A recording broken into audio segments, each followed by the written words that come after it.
বল, শক্তি, পরাক্রম এই সংসারের বিকাশের মূল। কিন্তু কখনো ভেবেছেন যে প্রকৃতি আমাদের এই বল, শক্তি, পরাক্রম কেন দিয়েছেন? যাতে আমরা জীবনে কারোর উদ্ধার করতে পারি, কাউকে সাহায্য করতে পারি, কারোর জন্য ভালো কিছু করতে পারি, কোনো গরিব অসহায় মানুষের জন্য কিছু করতে পারি। এই বল, এই শক্তির সদ্ব্যবহার করতে পারি। কখনো দেখেছেন এমন মানুষ যার কাছে অসীম শক্তি আছে, কিন্তু তার সাথেই অসম্ভব অহংকারও রয়েছে, যিনি নিজেকে সর্বশ্রেষ্ঠ বলে মনে করেন, খারাপ কাজও করেন। আপনি দেখবেন প্রকৃতি এবং মানুষ তাকে ভাঙতে সর্বদা চেষ্টা করেন। মনে রাখবেন, যতই সুবিশাল পর্বত হোক না কেন, তা যদি পথে পড়ে তাকে ভেঙে পথ প্রশস্ত করা হয়। যদি আপনার কাছে বল থাকে, শক্তি থাকে, পরাক্রম থাকে, তাহলে তার সদ্ব্যবহার করুন, কাউকে সাহায্য করুন, কাউকে রক্ষা করুন। যদি আপনি আপনার শক্তির দুর্ব্যবহার করেন, তাহলে মনে রাখবেন আপনি নিজের বিনাশ নিজেই আমন্ত্রণ করছেন। এবার বল অর্জন করার পরে, শক্তি অর্জন করার পরে আপনি নিজেকে বিনাশ করতে চান নাকি এই সংসারের উদ্ধার করতে চান? সিদ্ধান্ত আপনার। রাধা রাধা।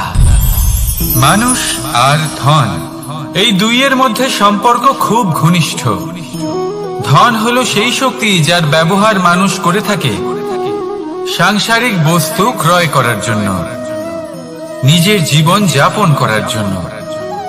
আর মানুষ হলো সেই শক্তি যারা ধনকে গুরুত্বপূর্ণ করে তোলেন।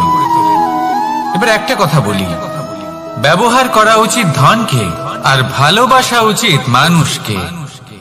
এটা বেশিরভাগ মানুষই বোঝেন না। মানুষ এখানেই সব থেকে বড় ভুল করে বসেন।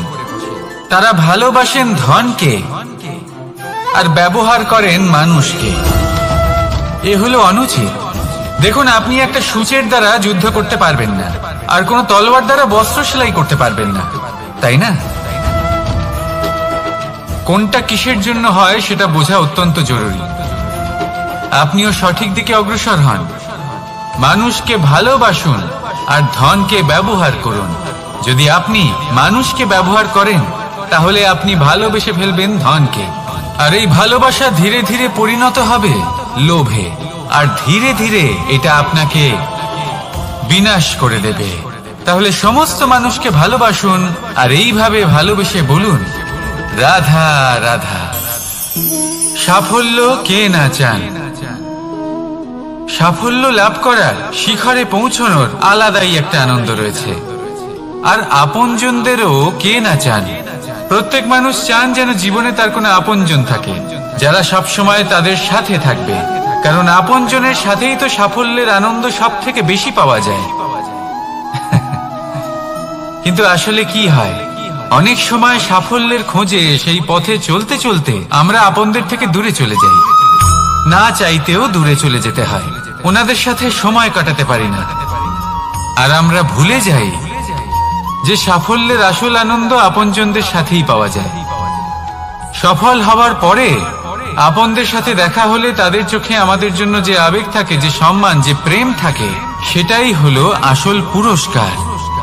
আমরা সেই কথা ভুলে যাই এবং একা হয়ে পড়ি। বেশিরভাগ সময় এটাই হয়। বেশিরভাগ সময় সফল মানুষগুলি একা হয়ে যান। এবার আপনি কি চান? আপনি অসফল হয়ে দিনগুলি একাকিত্বে কাটাতে চান, নাকি সফল হয়ে আপনজনদের সাথে আনন্দে থাকতে চান? সেই সিদ্ধান্ত আপনার। সাফল্যের পেছনে ছুটুন, নিজেকে উজাড় করে দিন, কিন্তু আপনজনদের সঙ্গ ত্যাগ করবেন না। সেই আপনজন যারা আপনার সাফল্যের জন্য দায়ী, সেই আপনজন যিনি আপনার সাফল্যে আনন্দ পান, সুখ লাভ করেন, তাদের কখনো ত্যাগ করবেন না। আসুন আমার সাথে ভালোবেসে বলুন, রাধা রাধা। বাজ পাখিকে পক্ষীরাজ বলা হয়। বাজের আয়ু হলো মোটামুটি 70 বছর। এবার 40 বছর হতে হতেই ওদের পালক লম্বা এবং ভঙ্গুর হয়ে যেতে থাকে। ঠোঁট বেঁকে যায়, ডানা ভারী হয়ে যায়, অর্থাৎ আগের মতো উঠতে পারে না, সেই শক্তি থাকে না। এবার সেই বাজ কি করবে? বাজ সব থেকে কঠিন নির্বাচন করে, নির্বাচন নিজের পুনর্স্থাপনা। সর্বপ্রথম একটা বিশাল পর্বতে যায়, একান্তে নিজের এক বাসস্থান তৈরি করে, আর তারপরে পাথরের সাথে নিজের ঠোঁট বারবার আঘাত করতে করতে সেই ঠোঁট ভেঙে ফেলে। তারপরে সে অপেক্ষা করে সেই ঠোঁট পুনর্নির্মাণ হওয়ার। তারপর সেটাই করে নিজের পালকের সাথে। তারপরে নিজের ডানা থেকে এক এক করে ভারী পালকগুলো ছিঁড়ে ফেলে দেয়। আর তারপর 150 দিনের এই যন্ত্রণা সহ্য করার পরে ও ফিরে পায় নিজের উড়বার অনন্য ক্ষমতা, সেই শক্তি। আর তারপরে ও জীবনের পরবর্তী 30 বছর বাঁচে।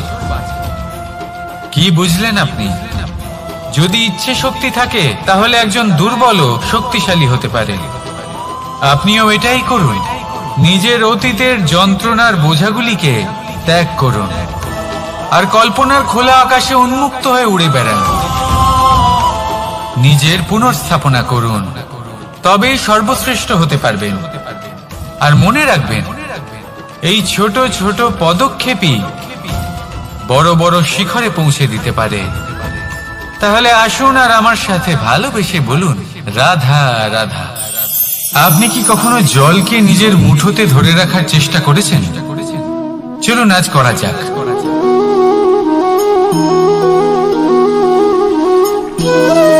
যদি আপনি নিজের মুঠো জোরে বন্ধ করেন, জল ধরে রাখতে পারবেন না। যদি আপনি তাকে এমনি বইতে দেন, তাহলে ও নিজের পথ নিজেই করে নেবে আর আপনার হাতেও থেকে যাবে। আমাদের জীবনও হলো কিছুটা এরকম, জলের মতো। নিজের পথ নিজেই করে নেয় এই জীবন। প্রত্যেক সমস্যার সমাধান নিজেই করে নেয় এই জীবন। তাই জীবনে যখন কোনো পরিস্থিতি আমাদের প্রতিকূল হয়ে থাকে, কিছুই হয়তো আমরা বুঝতে পারছি না, কিছুই যখন বসে থাকে না, তখন আমরা হতাশ হয়ে পড়ি, নিরাশ হয়ে পড়ি। আর এটাই করা উচিত নয়। শান্ত মনে দেখতে হবে যে এই জীবনে আসলে কি ঘটে চলেছে। কষ্ট সবাই ভোগ করেন। কষ্ট পেলে কেউ রেগে যান, রেগে গিয়ে পরাক্রম দেখান। এটাই তো করা উচিত নয়। শান্ত মনে সেটাই করতে হবে যা জীবন আমাদের শেখাতে চাইছে। জীবন আমাদের সব শিখিয়ে দেবে, শুধু মনে রাখবেন কখন প্রয়াস করতে হবে আর কখন আমাদের প্রতীক্ষা করতে হবে, সেটা আগে আপনাকে বুঝতে হবে। তাহলে আসুন আমার সাথে ভালোবেসে বলুন, রাধা রাধা। ভগবান আর ভক্ত যখন এক আকার হয়ে যায়, যখন ভক্ত তার ভগবানের প্রতি এবং নিজের জীবনের উদ্দেশ্যের প্রতি সম্পূর্ণরূপে সমর্পিত হয়, তখন জন্ম নেয় ভক্তি। এই সংসারের সমস্ত আশা হয়তো আপনার সঙ্গ ত্যাগ করে দিতে পারে, তখনও ভক্তি সাথে থাকবে। ভক্ত আর ভগবান যখন এক আকার হয়ে যায়, তাদের মধ্যে কোনো পার্থক্য থাকে না। তারা এক হয়ে যায়, এক ব্যক্তিত্ব, এক অস্তিত্ব। সেই জন্য কখনো জীবনে যে কোনো রূপেই, যে কোনো প্রকারেই, যে কোনো ঈশ্বরকে মান্য করুন। মনের মধ্যে শ্রদ্ধা ভাব জাগ্রত করুন, মনে ভক্তি ভাব জাগ্রত করুন। এই সমগ্র সংসারে সব কিছু আপনাকে ছেড়ে চলে গেলেও তখনও এই ভক্তি শুধুমাত্র আপনার উত্থান ঘটাবে। তাই মনে ভক্তি জাগ্রত করুন আর আমার সাথে ভালোবেসে বলুন, রাধা রাধা। শব্দই হলো শূন্য, শব্দই হলো আরম্ভ, শব্দই হলো অন্ত, শব্দই হলো অমর, শব্দই হলো ব্রহ্ম। এই শব্দ হলো অত্যন্ত বিশেষ। কেউ কাঁদলে তাকে হাসিয়ে তোলে, কেউ হাসলে তাকে কাঁদিয়ে দেয়। কারোর মনে উদ্দীপনা জাগিয়ে তুলতে পারে, আবার কারোর মনে কাঁটা হয়ে বিঁধে থাকতে পারে। একটা অত্যন্ত গুরুত্বপূর্ণ কথা যা বোঝা অত্যন্ত আবশ্যক। আপনার মন, আপনার হৃদয়ে যতই শুদ্ধ হোক না কেন, যতই পবিত্র হোক না কেন, আপনার দৃষ্টিভঙ্গি যতই স্পষ্ট হোক না কেন, যদি আপনার কথা পবিত্র না হয়, যদি আপনার শব্দ শুদ্ধ না হয়, তাহলে তা আপনাকে আপনার কর্মফল ভোগ করতে বাধ্য করবেই।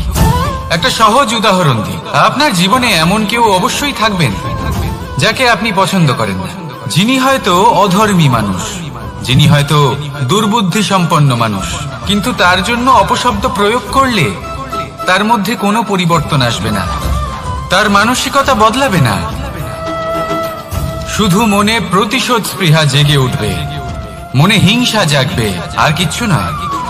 সেই জন্য নিজের শব্দকে নিয়ন্ত্রণ করুন, নিজের কথা সংযত করুন।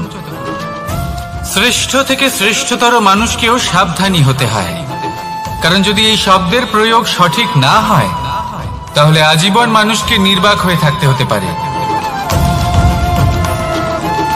তাহলে নিজের শব্দ নিয়ন্ত্রিত রাখুন, নিজের কথাকে শুভ করুন, এতে প্রেমবোধ জাগিয়ে তুলুন, আর সেই প্রেমবোধ নিয়েই বলুন রাধা রাধা। বরদান এবং অভিশাপ, এই দুই হলো একই মুদ্রার দুটি পিঠ। এই বরদান আমরা অনেক কারণে পেতে পারি, কখনো নিজের পরিশ্রমের কারণে, কখনো নিজের তপস্যার কারণে, কখনো আমাদের পূর্বপুরুষদের কর্ম ও তপস্যার কারণে। কিন্তু এই বরদান কতক্ষণ বরদান থাকবে তা আমরা নিশ্চিত করতে পারি না, তা সুনিশ্চিত করে শুধুমাত্র আমাদের কর্ম। যদি আপনাকে উদাহরণ দিই, আপনি রেশমের কীট দেখেছেন? ও বরদান পেয়েছে যে ও নিজের সুরক্ষার জন্য খোলস বানাতে পারে।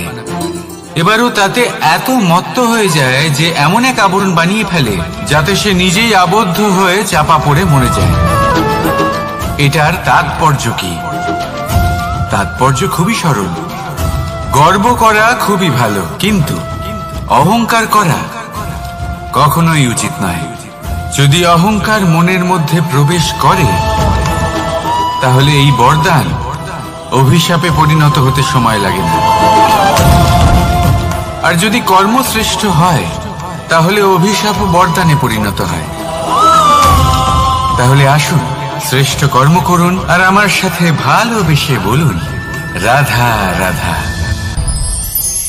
সুখ, দুঃখ, মৃত্যু, মহামারী, এগুলো কখনো বলে আসে না, আবার জিজ্ঞাসা করেও আসে না। এমনই হয় দ্রুত ক্রীড়ার এই খেলায়, এক কারাগারের মতো, একটা মাকড়সার জালের মতো। যেমন একটা মাকড়সার জাল একটা পোকাকে নিজের দিকে আসতে আকর্ষিত করে নিজের চমকের দ্বারা, নিজের গঠন দ্বারা, সেরকমই দ্রুত ক্রীড়ার এই খেলা মানুষকে নিজের দিকে আসতে প্ররোচিত করে। শেষে গিয়ে মানুষ আটকা পড়ে। পার্থক্য শুধু এটাই, যখন এক পোকা এই জালে জড়িয়ে পড়ে তখন সে তার প্রাণ হারায়। মানুষ যখন এই দ্রুত ক্রীড়ায় আকর্ষিত হয় সে নিজের মান, নিজের ধন সবকিছু হারায়, নিজের বিবেক হারিয়ে ফেলে।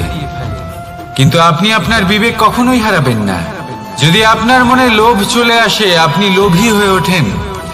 যদি আপনি দ্রুত ক্রীড়ার এই খেলায় আটকা পড়েন তাহলে মনে রাখবেন এই খেলা থেকে ফিরে আসা প্রায় অসম্ভবই বলা যায়।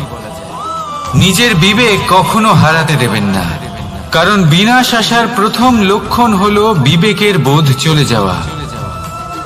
এই প্ররোচনায় কখনো পা দেবেন না। আর আমার সাথে ভালোবেসে বলুন রাধা রাধা। বিজয়, বিজয় লাভের জন্য মানুষ কি না করে থাকে, যে কোনো সম্ভাব্য প্রচেষ্টা করে। কিন্তু নিজের বিজয় লাভের জন্য বাজিতে যা ইচ্ছে তাই রেখে দেওয়া কি উচিত কাজ? কখনোই নয়। নিজের হারানো সম্মান, নিজের হারানো সম্পত্তি, নিজের হারানো অধিকার ফিরে পাওয়ার শুধু একটাই পথ রয়েছে, আর তা হলো পুরুষার্থ, দ্রুত ক্রীড়া নয়। যে মানুষ নিজেই হেরে গেছে, নিজেই নিজের জয়লাভ করার জন্য অন্য কাউকে কিভাবে বাজিতে রাখতে পারে? এ হলো সম্পূর্ণরূপে অনুচিত। অনেক সময় অনেক ধন লাভ করার জন্য, অনেক সম্পত্তি লাভ করার জন্য আমরা নিজের আসল ধন, আমাদের আপনজন, তাদেরকে হারিয়ে ফেলতেও প্রস্তুত হয়ে যাই। এটা একেবারেই উচিত নয়। যত বড়ই সংকট আসুক না কেন, আমাদের আপনজনদের আমাদের সাথেই রাখা উচিত। নিজের বিজয়ের জন্য ওনাদের বাজি রাখা ঠিক নয়। এই ভুল কেউ একজন করেছেন, আপনি তা ভুলেও করবেন না। রাধা রাধা। নারী জন্মসূত্রে কারোর কন্যা, ধর্মসূত্রে কারোর পত্নী, আর কর্মসূত্রে কারোর মা।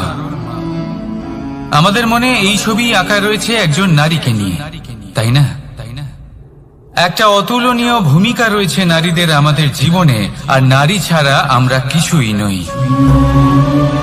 কিন্তু অধিকার, সেখানে আমরা একটা ভুল করে বসি। যখন নারী একজন কন্যা থাকে, যখন সে জন্ম নেয়, তখন তার ওপর অধিকার থাকে তার পিতার। আর তারপর যখন বিয়ে হয়ে যায়, তখন তার অস্তিত্বের উপর অধিকার থাকে তার স্বামী। আর যখন তিনি মা হন, তখন নিজেই তিনি জীবনের সমস্ত অধিকার দিয়ে দেন তার সন্তানকে। কিন্তু আমরা কি কখনো এটা ভেবেছি এই জীবন হলো তার নিজের? যে নারী সবার কল্যাণ করছেন, তার জীবনের অধিকারও তার কাছেই থাকা উচিত, তাই না? তার নিজের জীবনের সিদ্ধান্ত সে নিজেই নিতে পারেন, নিজেই নিজের ভাগ্যের রচয়িতা হতে পারেন। আর এর জন্য আমাদের নিজেদের পাল্টাতে হবে, দৃষ্টিভঙ্গি পাল্টাতে হবে।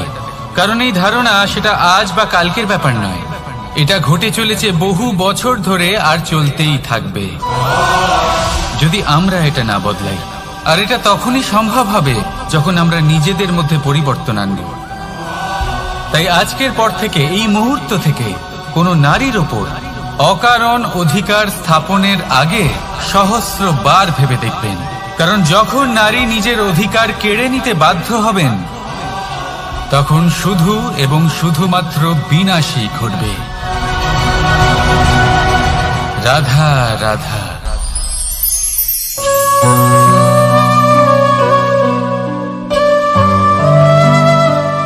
নারী, পুরুষরা যাকে নাম দিয়েছেন ত্রিয়া, কেন দিয়েছেন, কে দিয়েছেন, কেউ তা জানে না। কথায় আছে, পুরুষরা ভাবেন যে ত্রিয়া, ভাবেন একরকম, বলেন অন্য কিছু, আর করেন অন্য কিছুই। কিন্তু সত্যিটা কি এটাই?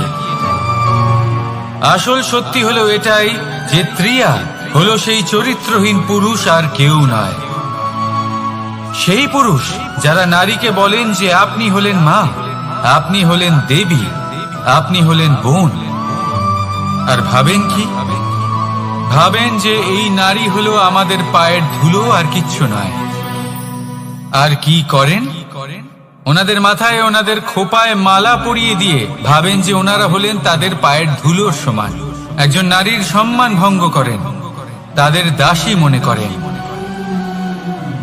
ভুলবেন না, যত্র নারীয়াস্ত পূজ্যন্তে রমন্তে তত্র দেবতা। অর্থাৎ যেখানে নারীকে পুজো করা হয়, সেখানে ঈশ্বর বাস করেন। আর যেখানে নারীকে অপমান করা হয়, সেখানে ঈশ্বর এবং ভাগ্য এই দুই রুষ্ট হয়। মনে রাখবেন, যদি নারী কল্যাণকারী হতে পারেন, তাহলে নারী মহাচণ্ডী রূপও ধারণ করতে পারেন। যদি একজন নারী মাতা হয়ে জন্মদান করতে পারেন, তাহলে নারী মৃত্যু হয়ে বিনাশও করতে পারেন। যেখানে নারী অপমানিত হবেন, সেখানে মহান ভারতও মহাভারতের পথে অগ্রসর হতে পারে। তাই মনে রাখবেন, নারীর অপমান যেন কখনোই না ঘটে। আর যদি কোথাও নারীর অপমান হয়, তার অর্থ হলো আপনার বিনাশ আপনার দিকেই আসছে। আর এটা হলো তার প্রথম পদক্ষেপের প্রথম পদধ্বনি। রাধা রাধা। যদি সন্তান কোনো দুষ্কর্ম করে তাহলে সেই অপরাধ শুধু কি সেই সন্তানের? না, যদি সন্তান দুষ্কর্ম করে তাহলে অপরাধী তার মাতা পিতাও, যারা পুত্রমোহর কারণে সেই অনুচিত কাজে তাকে বাধা দেননি। অপরাধী হলেন তার পিতামহ, যিনি নিজের কর্তব্যবোধের কারণে নিজের পরিবারের যত্ন নেননি, যিনি সন্তানকে কখনো শাস্তি দেননি। অপরাধী হলেন তার সেই গুরুও, যিনি নিজের শিষ্যের সেই দুষ্কর্ম দেখেও তাকে প্রতিহত করতে পারেননি। একজন হবু রাজার কর্তব্য হলো নিজের প্রজার কাছে সে যেন এক উদাহরণ প্রস্তুত করতে পারে, কিন্তু যদি এত অনুচিত উদাহরণ প্রস্তুত হয়ে থাকে তাহলে মা বাবার, বাড়ির বয়োজ্যেষ্ঠদের কর্তব্য হলো ওনারা যেন সেটা সেখানেই থামান, হয় ভালোবেসে নয়তো শাস্তি দিয়ে। যদি না থামানো হয় তাহলে মহাভারত অবশ্যম্ভাবী। অনেক ব্যক্তির মনে একটা প্রশ্ন জাগে আমাকে আর রাধাকে নিয়ে। বলেন যে না আমি আর রাধা একসাথে থাকি, না আমাদের বিয়ে হয়েছে, আমি এখানে দ্বারকাতে ও ওখানে বর্ষণাতে, তাও এত ভালোবাসা কি করে? এ কেমন সম্পর্ক? আমি তাদের একটা সহজ কথা বলতে চাই। আপনি কখনো আয়নার দিকে দেখেছেন? নিজের দুই চোখের দিকে তাকিয়ে জিজ্ঞাসা করুন, এই দুই চোখ একসাথে কেন বন্ধ হয়, একসাথে কেন খোলে, একসাথে কেন ঘুমোয়, একসাথে কেন কাঁদে? আজীবন কোনো এক মানুষের সাথে সম্পর্ক রাখা অবশ্যই সম্ভব, তাদের সাথে দেখা না করে। আমার আর রাধার ভালোবাসাও কিছুটা এরকমই, আর কিছুটা এরকমই হয় ভালোবাসা দুই নয়নের মতো, যারা কখনোই মিলিত হবে না কিন্তু চিরকালের জন্য একসাথে জুড়ে থাকবে। এই অনুভূতি নিঃস্বার্থ হয়, আর এই নিঃস্বার্থ ভালোবাসা আপনাকে আনন্দের পথে অগ্রসর করে। জীবনে সবসময় নিঃস্বার্থভাবে ভালোবাসুন, শুধুমাত্র আনন্দই পাবেন। তাহলে আসুন আমার সাথে নিঃস্বার্থভাবে ভালোবেসে বলুন, রাধা রাধা। মানুষ, কোন ব্যক্তির নির্মাণ হয় কিভাবে?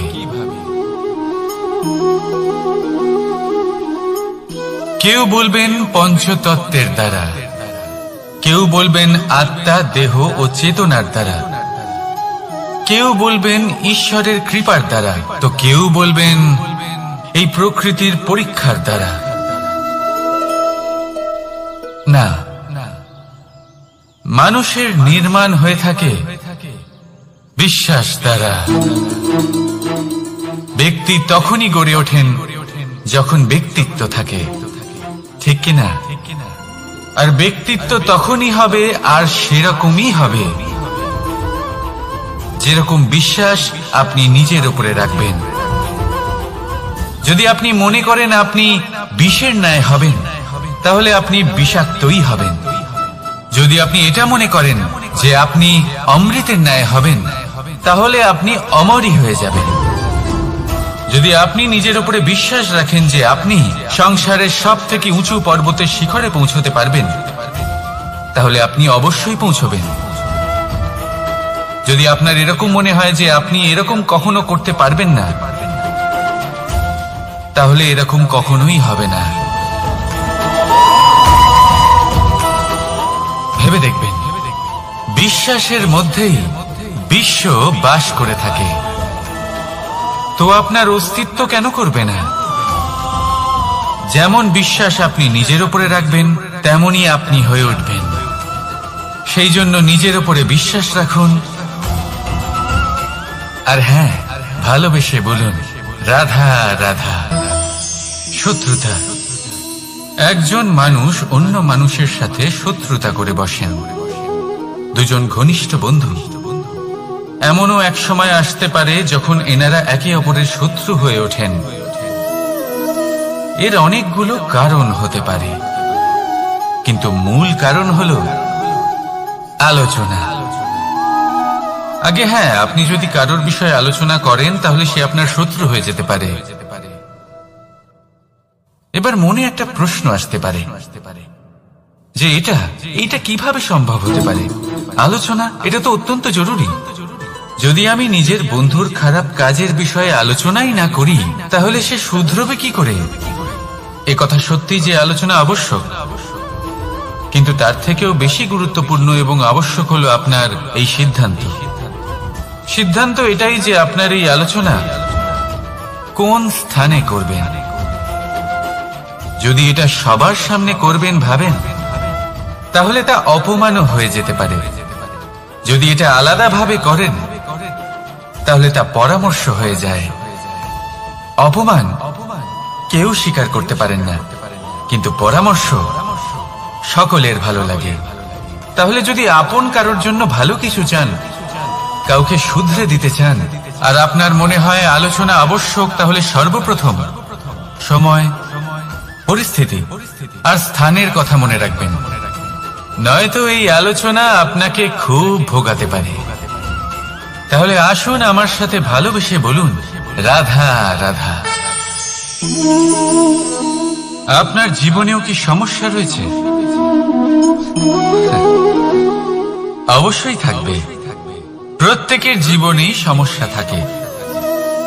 প্রত্যেক মানুষ জিজ্ঞাসাও করেন যে এই সমস্যা আসলে কি আর কেন আসে জীবনে।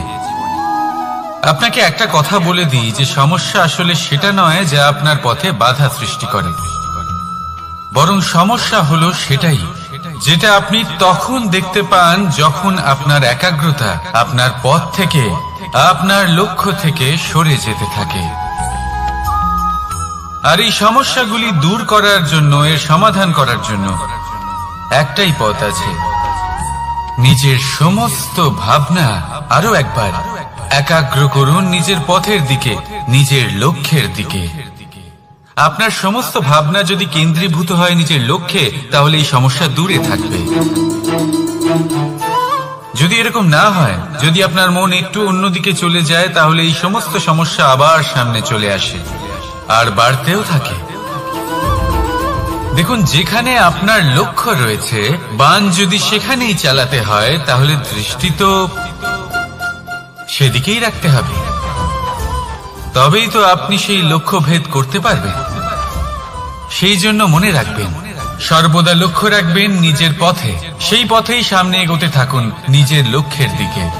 আপনি যত সামনে এগোতে থাকবেন এই সমস্যা তত পিছিয়ে যাবে। তাহলে আসুন আমার সাথে ভালোবেসে বলুন, রাধা রাধা। এই পাখিরা সত্যি খুব সুন্দর, আমার খুব ভালো লাগে। আপনি নিশ্চয়ই শুনে থাকবেন যে কিছু পাখির কাছে ডানা অবশ্যই থাকে, কিন্তু উড়তে পারে না। তারা চায় উঁচু আকাশে উড়ে বেড়াতে এবং মেঘেদের সাথে কথা বলতে, করতেই পারে না। এবার এই সংসারেও পাওয়া যায় ঘুড়িও। এদের মধ্যে না জীবন আছে, না প্রাণ আছে, আর না আছে ডানা, কিন্তু এরা আকাশের সাথে কথা বলে, হাওয়ার বেগের সাথে কথা বলে, আনন্দ করে, উৎফুল্ল হয়ে ওঠে, আকাশে জীবনের কিছু মুহূর্ত কাটায়। তার কারণ কি হতে পারে? কারণ হলো সুতো। এই সুতো যদি সঠিক হাতে থাকে, তাহলে এই কাগজের তৈরি ঘুড়িও আকাশের উচ্চতায় উড়ে বেড়াতে পারে। এবার এই সুতো আসলে কি?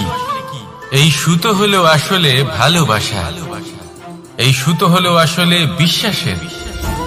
আর এটা আপনি দিয়ে থাকেন তাদের হাতে যাদের আপনি বিশ্বাস করেন, যাদের আপনি নিজের সর্বস্ব দিয়ে দেন। ভেবে দেখুন, এই ভালোবাসা আর বিশ্বাসের সুতো আপনি যদি সঠিক মানুষের হাতে দিয়ে দেন, তাহলে আপনি অনেক উচ্চতায় উঠতে পারবেন, আকাশের উচ্চতায় উড়ে বেড়াতে পারবেন, মেঘের সাথে কথা বলতে পারবেন, পাখিদের মতো উঠতে পারবেন, যা ইচ্ছে তাই করতে পারবেন।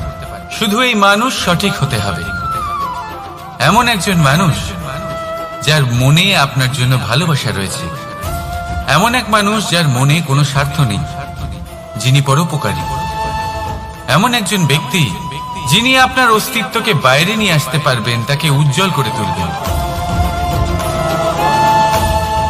তাহলে ভালোবাসুন, আনন্দ করতে থাকুন, আর এই আনন্দ সহকারে বলুন রাধা রাধা। আমরা সকলে এমন ব্যক্তির সাথে থাকতে চাই যারা খুব মিষ্টি কথা বলেন, যাদের ব্যবহার আমাদের ভালো লাগে, যারা দেখতে সুন্দর হন, যাদের আমরা পছন্দ করি। আর সবসময় এমন ব্যক্তির থেকে দূরে থাকতে চেষ্টা করি যাদেরকে আমরা পছন্দ করি না, যাদের কথা আমাদের খারাপ লাগে, যাদের কথা একটু কঠোর হয়। আমরা সবসময় চেষ্টা করি এদের থেকে দূরে থাকার, ঠিক কিনা? কিন্তু যদি বাস্তবটা দেখি, তাহলে এই কঠোরতা জীবনে শান্তির প্রলেপ দেয়। ওষুধও একটু কড়াই হয়, কিন্তু এ কি করে? আমাদের সুস্থ করে তোলে। ঠিক সেইভাবেই ভালোবাসার এই অধ্যায় একটু কঠিন, একটু কড়াও মনে হতে পারে, কিন্তু এর ফল সবসময় আপনাদের স্বাস্থ্যের পক্ষে ভালোই হয়। সেই জন্য যদি কেউ আপনার নিন্দে করে, আপনাকে কড়া কথা শোনায়, আপনার ব্যাপারে আলোচনা করে, তার মানে এটা নয় যে সে আপনার শত্রু। হতে পারে তিনি আপনার বন্ধু হন, আপনার জন্য ভালো চান, আপনাকে শুধরে নিতে চান, আপনার মধ্যে কোনো পরিবর্তন দেখতে চান। সেই জন্য কখনো কারোর কথা শুনে বা কাউকে দেখে প্রাথমিকভাবে এই সিদ্ধান্ত নেবেন না যে তিনি আপনার শত্রু হন নাকি আপনার বন্ধু হন। এমনও শত্রু হয়ে থাকেন যে গুড়ের মতো মিষ্টি মিষ্টি কথা বলে আসলে আপনাকে বিষ পান করিয়ে দেবেন।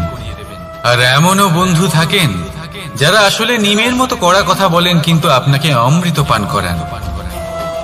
এদের মধ্যে পার্থক্য করতে জানতে হবে, কে আসলে শত্রু হন আবার কে আসলে মিত্র হন। এই পার্থক্য যখন আপনি করতে শিখবেন, তখন আপনি এই সংসারের সব থেকে সুখী প্রাণী হয়ে উঠবেন। এই পার্থক্য বোঝা সহজ নয়, কিন্তু অবশ্যই আবশ্যক। রাধা রাধা। অসুখ। এমন কোন মানুষ আছেন এই সংসারে যার অসুখ করে না? প্রত্যেক মানুষ কখনো না কখনো অবশ্যই অসুস্থ হয়েছে, তার এই শরীর রোগের শিকার অবশ্যই হয়েছে। এবারে দেখুন, এই রোগ আসে আবার এই রোগ চলেও যায়, কিন্তু সেই রোগ আমাদের কষ্ট দিতে কেন সক্ষম হয়?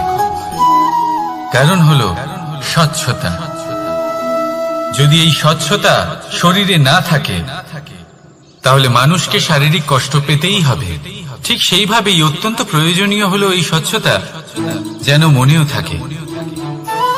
যদি এই স্বচ্ছতা মনে না থাকে, তাহলে মানুষ চারিত্রিকভাবে কষ্ট সহ্য করেন। এবারে নিবারণ কি হতে পারে? বড়ই সহজ এর উপশম। যদি রোগ শরীরে হয়, তাহলে সর্বপ্রথম স্বচ্ছতা বজায় রাখতে শিখুন, এই শরীরকে পরিষ্কার রাখতে শিখুন। বিচক্ষণতার সাথে এই রোগের সম্মুখীন হন, ভয় পাওয়ার কোনো দরকার নেই। ব্যায়াম করতে থাকুন, সব ঠিক হয়ে যাবে। সেইভাবেই যদি এই অসুখ মনে হয়, তাহলে কি করা যায়? সর্বপ্রথম তার আধারের উপরে নজর দিন। আপনার এই আধারই হলো আপনার আহার। যা আপনি আহার করবেন, সেরকমই মানুষ হয়ে উঠবেন। সেইভাবেই আপনি যেরকম ভাবেন, সেরকমই মানুষ হয়ে উঠবেন। সেই জন্য নিজের ভাবনাকে শুভ করুন, নিজের দৃষ্টিভঙ্গিকে শুভ করে তুলুন, সবকিছু সঠিক হবে। আপনার আমার সবার মধ্যেই এক রাক্ষস বাস করে, তার সম্মুখীন হন, তাকে পরাস্ত করুন। তাহলে এই রোগ সে শরীরেই হোক বা মনের মধ্যে, যদি সঠিক সময় তাকে আটকানো না যায়, তাহলে যে কোনো সময় তা মহামারীর রূপ ধারণ করবে। সেই জন্য সাবধানে থাকুন, সুস্থ থাকুন। তাহলে আসুন আমার সাথে ভালোবেসে বলুন রাধা রাধা।